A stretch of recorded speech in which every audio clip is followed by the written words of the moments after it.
এক গ্রামের ছেলে নাম ইমরান। সে খুব চঞ্চল, সারাদিন দৌড়ঝাঁপ আর খেলাধুলা করে। তবে এক জিনিস তার মনে সবসময় খচখচ করত, গ্রামের পাশের সেই বটগাছটা। গ্রামের বয়স্করা বলতেন, গাছটার নাকি এক অলৌকিক শক্তি আছে। কেউ সন্ধ্যায় গাছটার কাছে গেলে নাকি পথ হারিয়ে ফেলে।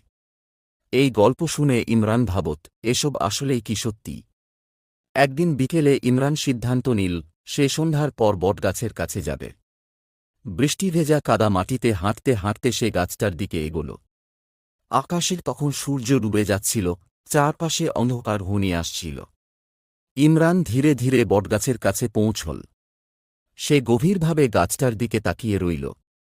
গাছের বিশাল শেকড়, মোটা গুঁড়ি আর ছড়ানো ডালপালা দেখে তার মনে ভয় মেশানো উত্তেজনা কাজ করছিল।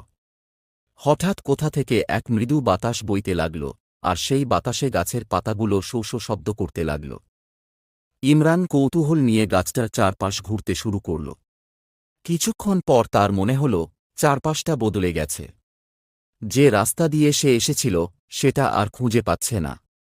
চারদিকে শুধু গাছ আর অন্ধকার। ভয় পেয়ে গেল ইমরান। সে একবার চিৎকার করে ডাকল, কিন্তু কেউ সাড়া দিল না।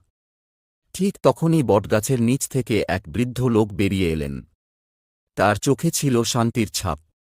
তিনি মৃদু হেসে ইমরানকে বললেন, তুমি ভয় পেয়েছ। আমি জানতাম তুমি এখানে আসবে। ইমরান ভয়ে কাঁপতে কাঁপতে বলল, আপনি কে? বৃদ্ধ লোকটি বললেন, আমি এই গাছের রক্ষক। গাছটা অনেক পুরনো, এর নিচে অনেকেই শান্তি খুঁজতে আসে।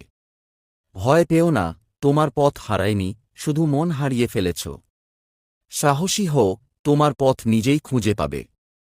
বৃদ্ধের কথা শুনে ইমরান কিছুটা শান্ত হল। ধীরে ধীরে চারপাশের গাছপালা মুছে যেতে লাগল, আর ইমরান নিজেকে আবার সেই পুরনো পথের সামনে দেখতে পেল।